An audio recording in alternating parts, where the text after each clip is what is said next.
Viagem do missionário David Miranda ao Peru. No dia 1º de outubro do ano de 1989, o missionário David viajou para o Peru para realizar uma concentração naquele país. De manhã, enquanto orava no hotel na cidade de Lima, ouviu uma voz, dizendo: "Agora é muito tarde." Ouvindo isso, orou mais intensamente, porque não entendia o que aquela voz queria dizer e ficou muito preocupado. Na hora marcada para a concentração, dirigiu-se à Praça Manco Cápac, onde uma multidão o aguardava. Ao chegar ali, começou um tiroteio, com bombas explodindo e gritos apavorados das pessoas desesperadas com o ocorrido. Um grupo guerrilheiro no Peru lutava para tomar o poder do país. Naquele dia, esse grupo, o qual se chamava Sendero Luminoso, marcou encontro na mesma praça para fazer uma grande carnificina. Quando o exército chegou, começou a trocar tiros e a bombardear a praça. Uns jovens senderistas, cada um com um buquê de flores nas mãos, retiravam suas armas escondidas nos buquês e atiravam. Das janelas e de cima dos prédios, uns militares revidavam ao ataque. Foi uma batalha sangrenta. Obreiros e crentes que estavam ao lado do missionário não deixaram que ele subisse ao palanque, fazendo uma proteção ao seu redor, ou afastaram para longe da praça, onde pode pegar um táxi e ir para a igreja.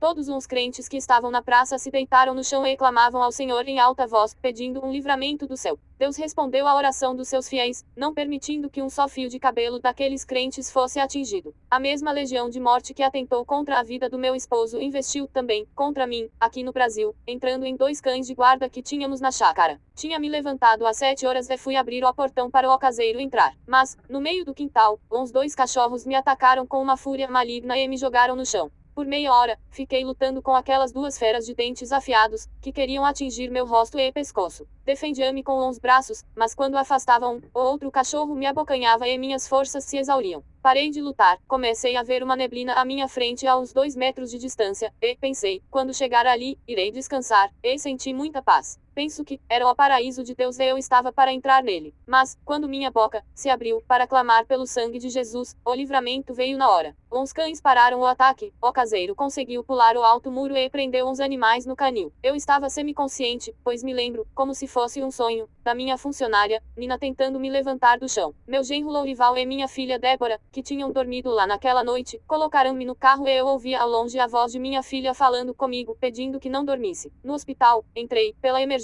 e fui levada à sala de cirurgia imediatamente. Quando cortaram as mangas compridas de meu roupão, vomitei ao ver o estado dos meus braços. As peles rasgadas pelos dentes dos cães pendiam como trapos dos meus braços e pernas. Não me lembro muito daquele dia. A seguir, o relato da minha filha Débora. Fomos acordados com batidas na porta de nosso quarto. Despertamos assustados. Era muito cedo. Atendemos a porta e a funcionária da casa de meus pais nos avisou que minha mãe havia sido atacada pelos cachorros e que estava caída no quintal e muito mal. Saímos correndo para o quintal, da maneira que levantamos. Quando chegamos e a vimos naquele estado, levamos um choque. Ela estava pálida, seu roupão, todo ensanguentado e quase inconsciente. Imediatamente, o Lourival tentou levantá-la com muito cuidado. Mas, ao fazer isso, a carne e a pele de seus braços caíam do osso, deixando um pedaço à mostra. Foi algo assustador e que nos dava pena. Que cena triste. Achávamos que não daria para socorrê-la com vida. Em pensamento, começamos a orar a Deus, que poupasse a vida dela e que tivesse misericórdia. Não foi possível socorrê-la sem a ajuda de um lençol, que foi colocado no chão.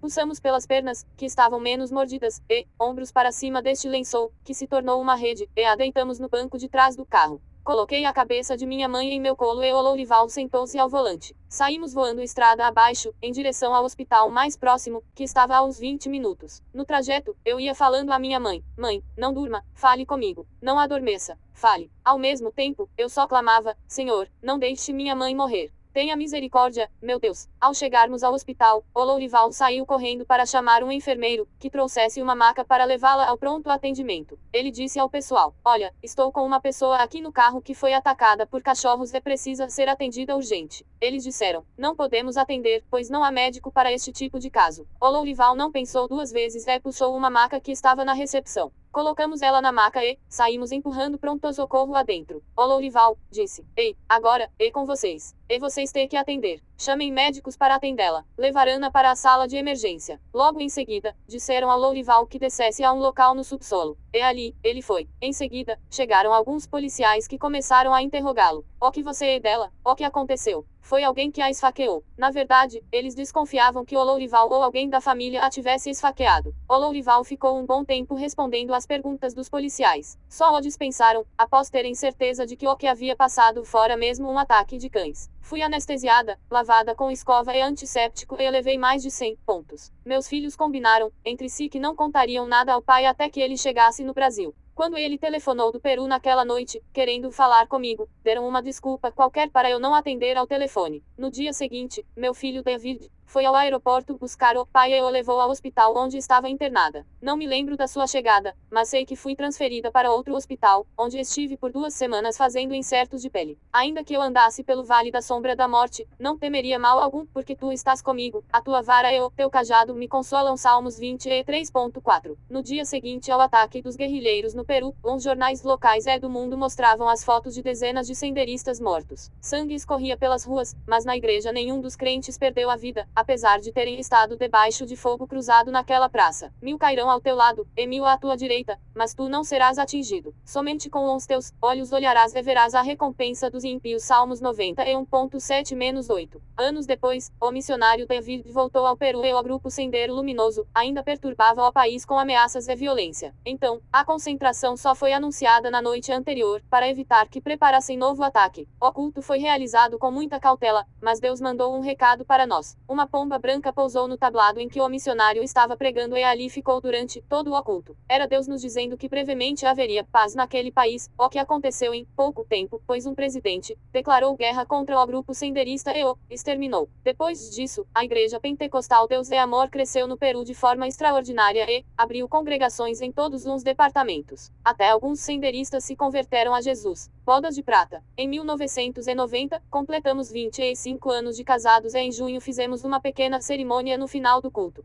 Todos os nossos filhos e netos estiveram presentes. O pastor Lourival nos trouxe uma palavra emocionante e revivemos uns 25 anos que passamos juntos. Nossos filhos nos abraçaram e choramos juntos de alegria e gratidão a Deus pelas bênçãos e vitórias em nosso matrimônio. Na cerimônia de bodas de prata com nosso neto Diego. 7. Implantação da Fundação Reviver. Desde menina gostava de ajudar aos necessitados. E ainda criança costumava visitar uma família composta de 4 irmãos idosos, o senhor Lourenço, a dona Cesária, a dona Rosa e a dona Maria. Eu ficava brava se outras crianças zombassem deles, imitando o modo encurvado como andavam, devido ao peso da idade. Na igreja, às vezes, havia pessoas idosas desamparadas que dormiam nos bancos. Aquilo me deixava preocupada. Então, disse ao meu esposo: se eu abrir uma associação para acolher esses idosos, você me ajuda? Ele respondeu-me que sim e disse que ajudaria com todo prazer, pois a igreja poderia contribuir com uma quantia mensal, mas eu não deveria contar com a presença dele naquele trabalho social, pois não tinha tempo devido às responsabilidades com a igreja. Naquele tempo, eu tinha reunido um grupo de irmãs voluntárias amorosas e fazíamos um chopão para ser distribuído entre uns moradores de rua, no terreno da igreja. Chegamos a fornecer mais de 100 litros de sopa diariamente. Sopão no Rio de Janeiro. Depois da conversa que tive com meu esposo, chamei mais algumas irmãs e propus a elas a abertura da Fundação Reviver. Eu não tinha nenhuma experiência em administração. Sempre ajudei, mas nunca fui a responsável. No entanto, convivendo com um homem de fé, meu esposo, por muitos anos e vendo Deus operar em nossas vidas, consegui aprender a confiar no Senhor. Abrimos a Fundação Reviver. Formamos uma diretoria, e como a fundação precisaria ter um capital social para ser registrada, meu esposo e eu doamos uma casa que tínhamos. No dia 9 de agosto de 1994, registramos a Fundação Reviver. Meu filho David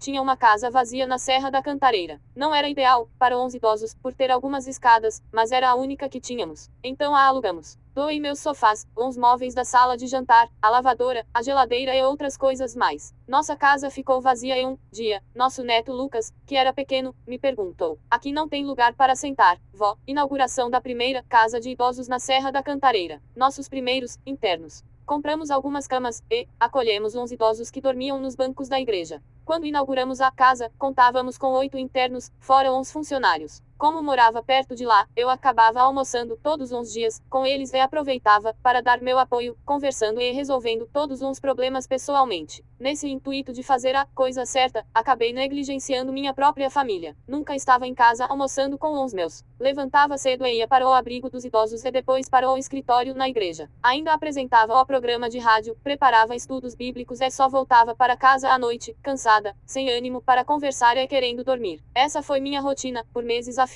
A Bíblia nos mostra que a mulher virtuosa abre sua mão ao aflito e ao necessitado, mas também cuida do governo de sua casa, e isso eu não estava fazendo. Abre a mão ao aflito, e ao necessitado estende as mãos. Olha pelo governo de sua casa e não come o pão da preguiça. Provérbios 31.20,27. Quando não vigiamos em certas coisas ao nosso redor, Satanás usa nossa negligência contra nós mesmos. Sendo assim, ele aproveitou para semear a discórdia entre meu esposo e eu. Eu não reconhecia que estava errada, porque me dedicava inteiramente à obra do Senhor e não entendia o motivo pelo qual meu esposo andava irritado e discutindo comigo. Eu, sempre nervosa e esgotada, respondia asperamente a ele e eu acusava de não ser carinhoso e compreensivo comigo. Será que você, esposa de pastor, obreira, dirigente de coral e grupo de louvor, não está agindo como eu? Será que deixa seu esposo e seus filhos em casa e passa o dia na igreja? Se você vive assim, quero lhe dar um aconselho: não faça isso, porque Satanás vai usar essa brecha para entrar no seu lar e semear a semente daninha da infelicidade. Sede, portanto, astutos como as serpentes e inofensivos como as pombas. Mateus 10.16.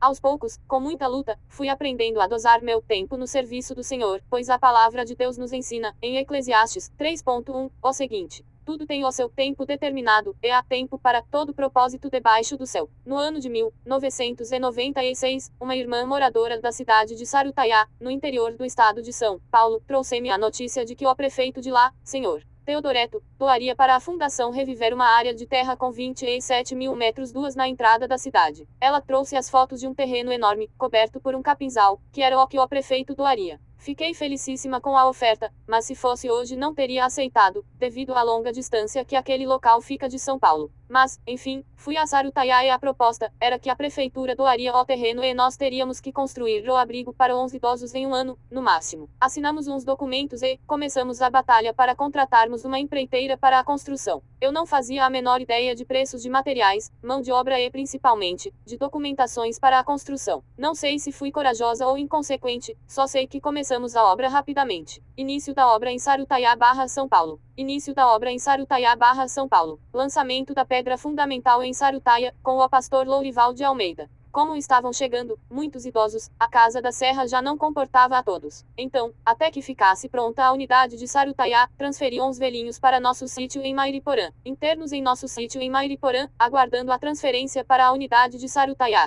Nós não tínhamos suporte financeiro, a não ser por meio das doações que vinham da igreja. Todos uns meses, lá estava eu de chapéu na mão pedindo dinheiro para a diretoria da IPDA. Às vezes, ouvia chacotas de certos diretores e me sentia humilhada, envergonhada. Muitas vezes, saía de lá chorando. Um dia, a evangelista Maria Lourene veio fazer uma campanha na sede mundial, intitulada A Minha Carta para Deus. Eu apanhei o envelope, coloquei minha oferta e a minha carta para Deus e nos dias da campanha, orava pedindo a prosperidade para a Fundação Reviver. Certa madrugada, orei chorando ao Senhor e disse que nunca mais queria implorar a ajuda da igreja, e que Deus tomasse as providências necessárias para o êxito daquela construção. Entreguei nas mãos do Senhor minhas preocupações, os meus medos e inseguranças e descansei confiando no seu poder. Daquele dia em diante, começaram a chegar doações para ajudar a fundação. Deus multiplicou tudo de uma forma linda e maravilhosa. Deus queria que eu confiasse mais nele e não tentasse resolver as coisas por conta própria, porque sem ele nada podemos fazer. Eu sou a videira, vós, as varas, quem está em mim, eu nele, este dá muito fruto, porque sem mim nada podeis fazer. João 15.5. Com muitas dificuldades, provocadas por minha falta de experiência e ingenuidade, em um ano conseguimos construir a Casa dos Idosos, medindo 3.080 metros 2, com as ruazinhas asfaltadas e totalmente ajardinadas no terreno de 27 mil metros quadrados. No dia da inauguração, houve uma festa linda e me emocionei muito vendo aquela obra tão grande que, com a direção de Deus, eu tinha gerenciado. Culto de inauguração da unidade em Sarutaiá. Vista aérea da unidade Sarutaiá. 8. Nossa visita à IPDA da Índia e Nepal. A Igreja Pentecostal Deus é Amor na Índia estava apoiando um grupo de crianças e adolescentes no Nepal e no ano de 1998, eu e mais 4 irmãs fomos visitá-los. Aquela foi uma experiência fabulosa, para mim, principalmente, porque, para entrar na Índia, é obrigatório vacinar-se contra a febre amarela. Porém, devido à artrite, tomo remédios que baixam minha imunidade, e por isso não poderia tomar a vacina, pois ela contém vírus vivos, e eu poderia pegar a doença, caso fosse vacinada. Orei a Deus e fui pela fé. De São Paulo nós viajamos para Roma, na Itália, e de lá tomamos o avião para Nova Delhi, capital da Índia. No aeroporto de Delhi, tivemos que aguardar a conexão para o estado de Goa, cidade de Panjim, onde tínhamos uma pequena congregação da Índia. Na Índia, fiquei admirada com a diferença cultural. Lá tudo era diferente e, por que não dizer, assustador. As ruas fervilhavam de pessoas, vacas, elefantes, carros, ônibus muito velhos e lotados de gente, além dos rickshaws puxados por homens em bicicletas ou a pé. Rickshaw é um tipo de transporte público. Os homens que puxavam os rickshaws eram extremamente magros, pelo esforço sobre-humano que faziam com cargas tão pesadas e por terem que percorrer distâncias tão longas, transportando, às vezes, 3 ou 4 pessoas, ou pesadas cargas. Rickshaw indiano. Trânsito na Índia. Comércio indiano. Na nossa pequena igreja, a Débora e a irmã, Nídia, que são professoras de crianças, fizeram um culto especial para os pequenos falando com eles em inglês. Como o estado de Goa foi colonizado por portugueses, deixaram lá o idioma e a religião católica, que persegue outras denominações, inclusive a Ida. Para não ser apedrejada, a congregação funcionava nos fundos do hotel de um senhor que falava português. As pessoas mais velhas falam o português, mas jovens e crianças só falam inglês. O litoral da Índia é muito bonito e tem paisagens com praias e palmeiras. Lá é muito quente, e sopra uma brisa constante vinda do litoral de Panjim, em Goa, Índia. Em toda a Índia a comida é muito apimentada e não conseguíamos comer sem que chorássemos por causa disso. De Goa, viajamos de jipe para Kerala, outro estado indiano, onde muitos homens usam um pano amarrado na cintura, dando a impressão de que estão vestidos com uma saia. Chegamos à tardezinha naquela congregação que fica no meio da mata. Ao lado da igreja, as irmãs tinham preparado comida para nós. Era galinha ensopada e mandioca cozida. Para a sobremesa, havia umas bananas diferentes, de casca cor de vinho, muito saborosas. Na mesa havia pratos de alumínio, mas nenhum talher. Uma das irmãs da nossa equipe, que já tinha morado na Índia, avisou-nos para não pedir talheres, porque o costume de lá é comer com as mãos. Então, todas nós comemos com as mãos. Graças a Deus a comida não tinha pimenta. Realizamos o culto e durante o apelo, o motorista do jipe que nos levou levantou sua mão e aceitou a Jesus. Na volta, por uns 60 quilômetros nós o evangelizamos. Os indianos hindus acreditam em milhares de deuses e consideram a vaca um animal sagrado. Tem templos dedicados a ratos, macacos e a outros tantos animais. Vimos altares nas ruas, no hall do hotel e, até na agência de passagens. O ídolo principal, para eles é Ganês, o qual tem corpo de homem, vários braços e cabeça de elefante. Eles o enfeitam com colares de flores, acendem velas, fazem libação e queimam incenso. Por isso, em todos os lugares por onde se passa é possível sentir o cheiro de incenso. Senti uma opressão tão grande e pude entender a dificuldade dos evangelistas que vão para aquele país, pois as trevas são palpáveis e a idolatria reina nos corações. De Goa voltamos para Nova Delhi e de lá partimos para Katmandu, capital no Nepal, outro país muito parecido com a Índia e que tem uma cultura idêntica. Dormimos uma noite em Katmandu, onde fazia muito frio, por volta de 30 C. Eu e Débora tivemos que dormir abraçadas para nos aquecer. No dia seguinte, tomamos um avião pequeno, de hélice, e fomos para Bharatpur. Quando o avião estava para aterrissar, fiquei procurando a pista do aeroporto. Que susto enorme, quando ele desceu em um campo cheio de buracos e animais. Reclamei com a irmã, Maria Lorene, que estava conosco. Rindo, ela disse-me que se tivesse me avisado eu não teria ido. Eu ri também. Quando descemos do avião, atravessamos uma cerca de arame farpado bastante enferrujada e entramos em um salão muito simples e sujo de lama, que era o aeroporto de lá. Crianças maltrapilhas e descalças, de mãos postas, pediam dinheiro juntar as mãos e o cumprimento na Índia e Nepal. Um carro nos aguardava e levou-nos à igreja. Ali, uma multidão de crentes que havia participado da ceia de manhã lotava uma pequena igrejinha. Ao ver a placa da IPDA, e os rostos dos crentes que serviam ao mesmo Deus que nós do outro lado do mundo, minha emoção foi imensa e ainda mais quando um grupo de crianças começou a cantar um corinho em português para nos homenagear. Falava com eles chorando, o que os deixou perplexos, pois lá na Índia e Nepal ninguém chora de alegria, só de tristeza. Após o culto, serviram um almoço aos crentes e todos comeram com as mãos. As criancinhas enfiavam as mãos no prato das mães. Crianças comendo, Índia. No hotel em que ficamos, havia um jardincinho na porta e vimos uma cobra sair de lá. Corremos de medo. Olhamos embaixo da cama para ver se não havia outras. Na entrada do hotel em Bharatpur, caminhando em uma rua de Katmandu, Nepal. Voltamos para Katmandu e andando pela cidade, visitamos uma livraria evangélica clandestina, que ficava em um terreno murado e com aspecto abandonado. No Nepal não há liberdade religiosa. Uns pastores e uns evangelistas podem ser presos, juntamente com uns convertidos, caso sejam descobertos. No dia de nossa volta, o avião teve um problema. O voo foi cancelado e fomos levadas para um hotel por conta da companhia aérea. Esse hotel era o antigo Palácio Real que havia sido restaurado. Era lindíssimo, todo decorado em vermelho e dourado. O salão, onde tomamos café da manhã, havia sido o teatro do palácio, e os serviçais estavam vestidos a caráter. Eu pensei, como Deus nos honrou nesta viagem preparando essa estadia para as filhas do rei em um palácio no Nepal. De Nova Delhi viajamos para Londres, onde passamos uma noite. No dia seguinte, pela manhã, disse às irmãs da equipe que só tomaríamos um lanche à tarde porque o dinheiro da viagem estava no fim. Saímos para conhecer a cidade e comemos uns sanduíches lá pelas 15 horas. Nosso voo para o Brasil estava marcado para as 22 horas, mas às 20 horas, já estávamos famintas e o dinheiro tinha acabado. Às 21h30, avisaram pelo alto-falante do aeroporto que o avião estava atrasado e que uns passageiros daquele voo podiam se dirigir ao restaurante para jantar, por conta da companhia aérea. Olhamos incrédulas umas para as outras e rimos satisfeitas, porque mais uma vez o Senhor provou seu cuidado para conosco, suas filhas. Comemos como princesas. Aquela viagem foi uma experiência muito marcante para mim. No aeroporto de Nova Delhi retornando ao Brasil. Da esquerda para a direita, Rosaneide, Ereni, Nídia, Débora e Maria Lorena. 9. A construção do prédio administrativo da IPDA. No ano de 1999, a igreja começou a construir o prédio administrativo, com 6 andares, ao lado da igreja sede, o qual possui um heliponto. No ano seguinte, o prédio ficou pronto e 11 escritórios e estúdios da igreja foram transferidos para lá. Prédio administrativo da IPDA. O Senhor Jesus havia nos prometido dar um templo amplo que acomodasse as multidões que essa igreja ganharia. Então, no ano de 2002, pela fé, iniciamos a construção do Templo da Glória de Deus, que ocupou toda a área da antiga igreja. Durante a construção, a igreja foi transferida para um edifício comprado para essa finalidade, na Avenida do Estado, 5.000, o qual é chamado de Templo 3. Templo 3 da IPDA. Nesse edifício, funcionam, agora, vários departamentos da igreja, e também o curso bíblico Deus é Amor,